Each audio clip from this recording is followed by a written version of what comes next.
Have you ever just found yourself in the place of wanting to make a little extra money on the side? Or maybe you are currently in the workforce and you're wanting to be home more, you're wanting to be with your kids more. Maybe you don't have kids and you just simply feel the desire to be home more, but it seems a little bit risky to go to completely one income, and it also maybe feels like too much pressure to put on your significant other. I've been there.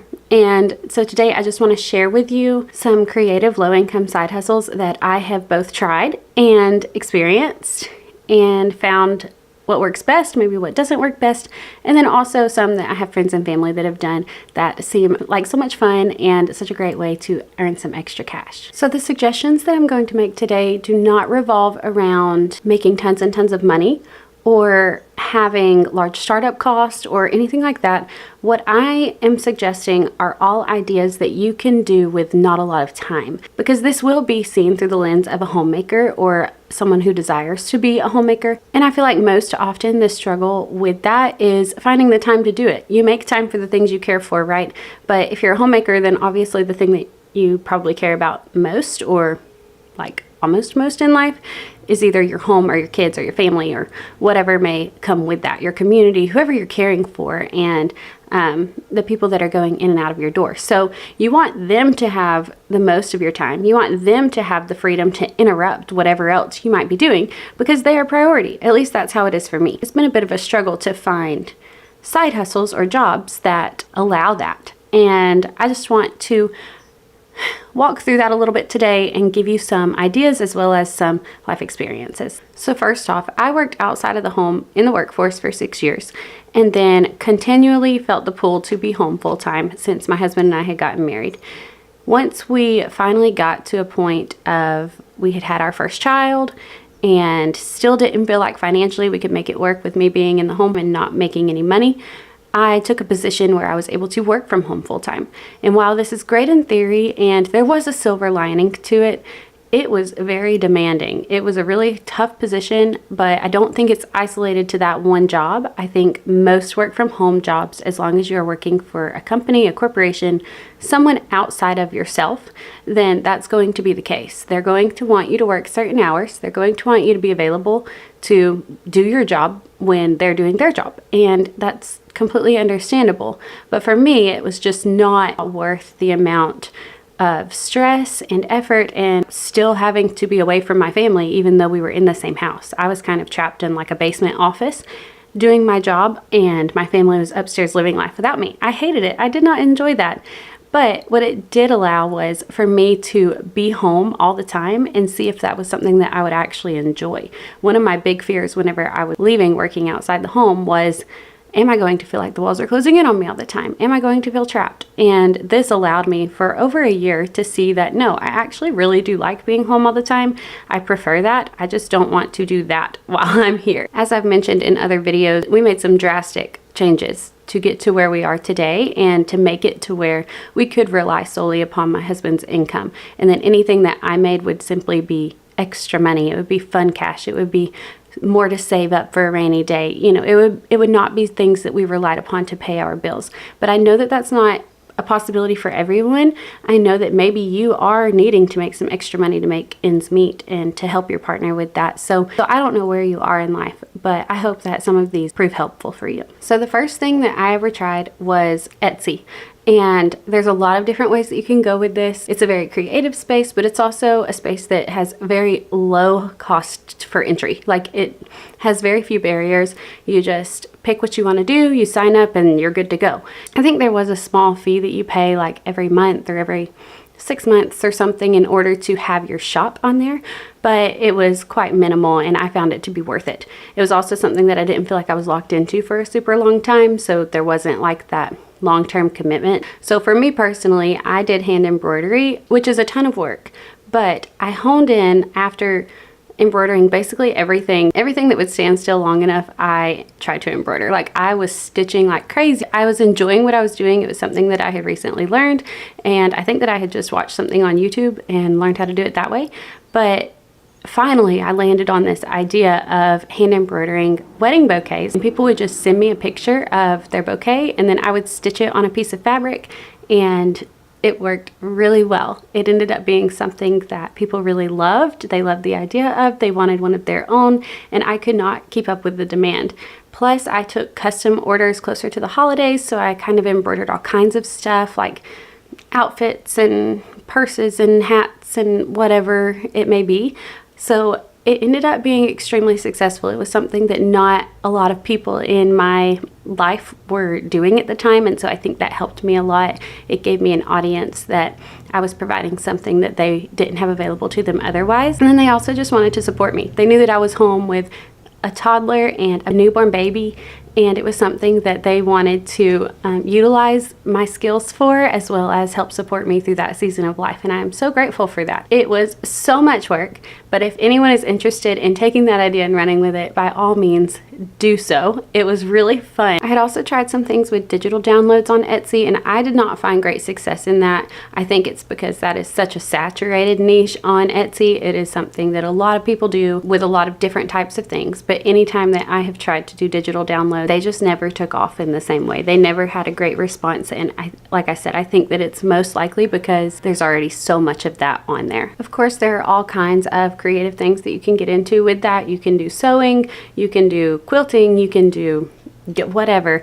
But again, I would just say to remind yourself and keep in perspective how much time you really have throughout the day. And not even how much time you have, but how much time you want to have for this specific thing. Maybe you have 6 hours of free time throughout the day, but maybe you would rather spend those in the floor doing puzzles with your kids or snuggling on the couch, instead of having to like constantly grind and be a girl boss. And then moving into the area of kitchen things, for a little while there, I had been making elderberry syrup. It was something that a lot of people knew about. They knew that it was good for you, but they simply didn't know how to make it or where to source berries from. And while of course I didn't mind sharing that information with them, a lot of people I found didn't want to do that. They didn't want to order the berries, wait for it, boil them in water, do all the things, and then strain it through cheesecloth. So I was like, I'm already doing that for my family, and we always have excess, so why don't I just see if anybody wants me to make extra?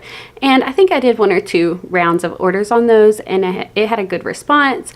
It was messy, but like I said, I was already making it for my family, and it was just a way to make a little something extra. But I have friends who have done this in so many different ways, and I just want to run through them really quickly with you. I'll put some pictures here on the screen for inspiration, because I just have some really cool friends. One of my friends had a charcuterie board business, and she would do grazing boxes and grazing tables for events and like charcuterie parties where she would walk ladies through how to assemble their own boards and boxes, and it was just a really neat thing, and she was amazing at it. She was very good at marketing as well. I have a friend that's currently making little mini loaves of bread.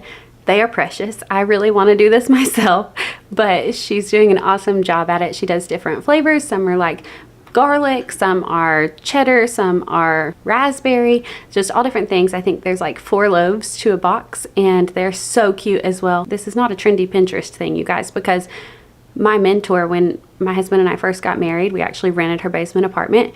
She told me of her desire to be in the home. She was a super career-driven woman, and then she started staying home with her kids because she felt the Lord calling her to that. And she baked bread as well. So again, this is not anything new. It's been done for all of time. I think, trading and bartering has always been a thing. It's how people have gotten goods and services that they needed that they could not provide for themselves. And it's simply an extension of that. It's just carrying on a tradition. It doesn't have to be that hard. It's just seeing what aligns with your family's interests, their time, the things that you're already doing, your skill sets, and maximizing on that opportunity, but not in a way of like taking advantage of your people. You know what I mean? And then you also have like virtual assistants or freelance marketing, those kinds of things. I've never tried that, but maybe it's worth looking into. I'm not sure. Reading for Audible, doing audiobooks, I think that would be super fun, but that's not something that I have a ton of time for. I think it would take me forever to finish something, and I'm sure that they have deadlines. But like reading a book in and of itself, it's really hard. And it's also really hard to do these things without a lot of background noise. No matter how good my microphone is, I'm likely to always have something going on in the background, and you can hear just little tidbits of it. Right now, can you hear my daughter's TV in her room playing Tangled? Because it runs over and over constantly. And then of course, I feel like I've saved the best for last, but it's also the most obvious, and that's content creation. It is everywhere among us. When I tell you the opportunities that you have, it's endless, because that is just the world that we live in today. This is so unique to where we are in society right now versus prior generations, and I just am very grateful for it. I also think it's very heavily inundated with people trying to make it big. And so it's not something that's easy by any means, but it is something that I have found some success with. I'm very much a micro influencer, if you can call me any level of an influencer at all. I don't know. But I have had a few videos do really well here on YouTube, and it allowed me to monetize. Now, I do not make a lot, but what it provides is opportunities to do collaborations with different companies. It's allowed me to even just provide my video skills. Some companies, it's not something where it's always like you get a free product and then they want you to promote it. Sometimes that is the case, and I try very carefully to only do that with items that I know I'm going to actually use and that my audience might resonate with. Also, I've been asked by companies like dinnerware sets and things like that to just record like 1-minute commercials essentially for them, do videos of unboxings and make it very romanticized, and just use high quality video editing to promote their product. But then I never have to post it anywhere. I just send it straight to them, and then they get to use it for their accounts. So they're just essentially using me as a freelance content creator, and it's really nice because then I just get paid directly from them. I get to keep the product usually, or give to my family and friends, and it's something that's really, really unique and really special, and I'm really grateful to be in this space for many reasons. But it's just a really cool thing that I think the Lord has blessed me with, and something that I probably never would have imagined. With saying that, there are a lot of people in this industry trying to become successful, but at the same time, on the other side of the coin, there's a lot of people in the world, and this has always been my mentality, that there are a lot of people in the world, and I'm sure that some of them out there think the same as me, or they think the same as you. So the things that the Lord has laid on my heart, the desires that He's given me, and the way that He has wired me and designed me, I know that there are others out there that are similar. Like, we can all relate on some level. And so my prayer is always just that the Lord would use my videos to find those people, to connect with the people that He has made that are like-minded, and then to encourage them through these. And I don't know if I'll do this forever, but at least in this season of life, it's something that has been so much fun. It's been such a creative outlet for me. It's been so good for my mental health, just having my own space and my own thing to just dive into when I have a few minutes of downtime. But again, it's not something that requires all of my time all day long. It could, and as I'm moving more towards a full-time content creator role, it is taking up more and more as I expand across all of the social media apps, except for X. I don't do that one. There's a lot that goes into that, and there's a lot of nuances that I'm really having to analyze and figure out the differences of each one, and the type of content that performs well on each one, and the audience for each one. Just a bunch of different things that go into that. But at the end of the day, it's something that doesn't cost me anything to do. I pay for my equipment, but other than that, it's just time. I've also heard it said that you don't even have to have nice equipment. As long as you can put together like a clean video and be consistent with your posting, then you'll do okay.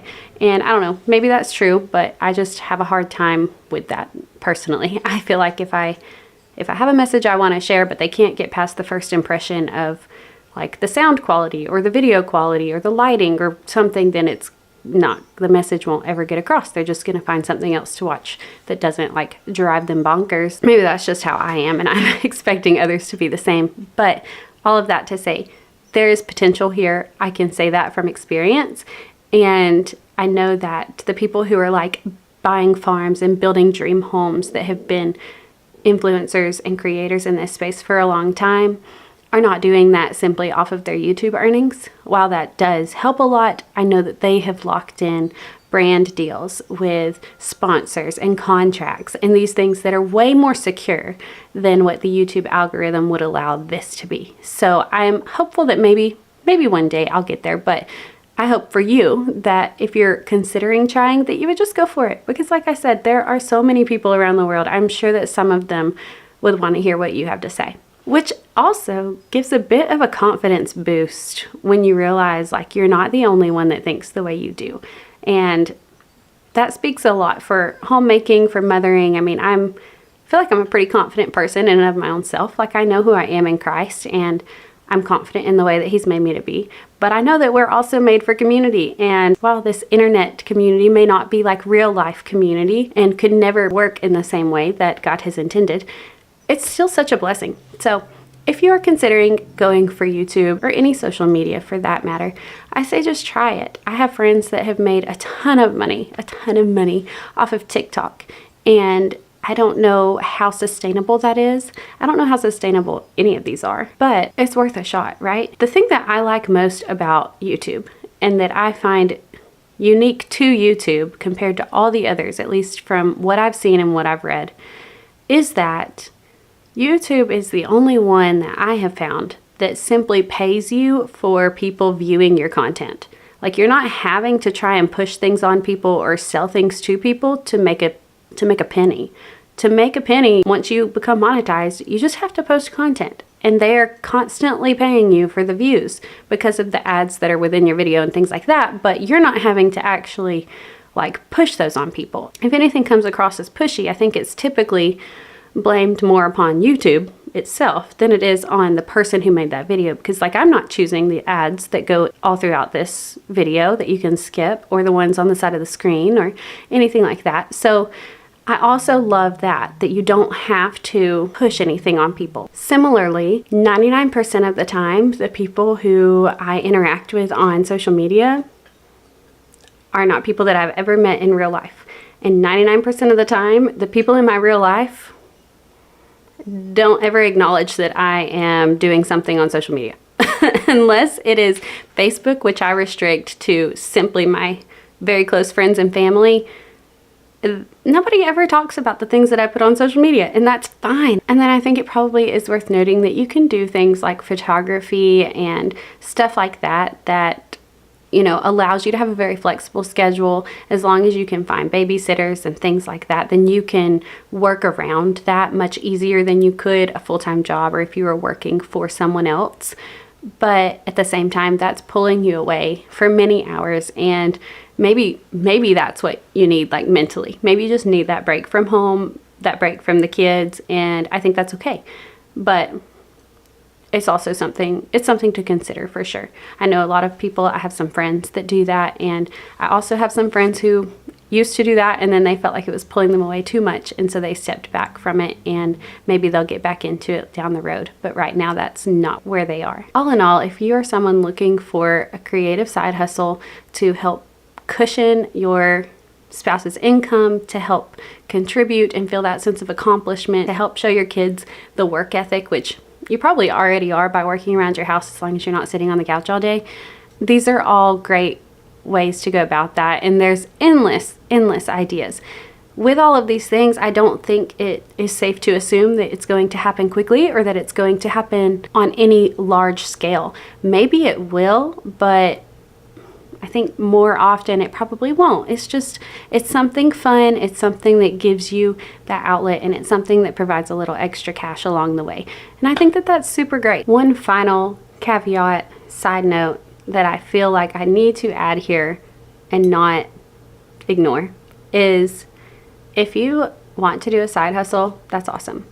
If you want to earn some extra cash, that's great.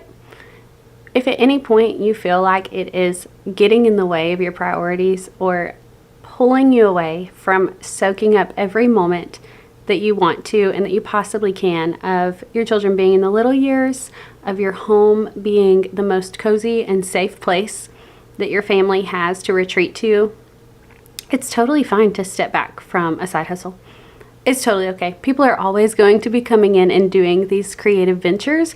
Like they say, you are replaceable everywhere but at home. And I just feel like a lot of the times we get caught up in these things that we really enjoyed at first, and then they become really successful, and then we feel this huge tension as if we are back in a full-time workforce outside of the home where we're having to put our kids second or our husbands, our marriage second. So I just want to remind myself that if at any point these things become excessive, it's okay to step aside for a season or forever. It's really okay. It'll be fine. It will. Additionally, if you consider a side hustle and then never actually pick one up or try one because you feel like your time is best spent building blanket forts, baking pizzas from scratch with your kids, teaching them, homeschooling them, whatever it may be. There are so many good things that happen inside the home that might not leave you enough time to do something like this. And if the time you do have after doing all those things, you want to protect and use for rest, use for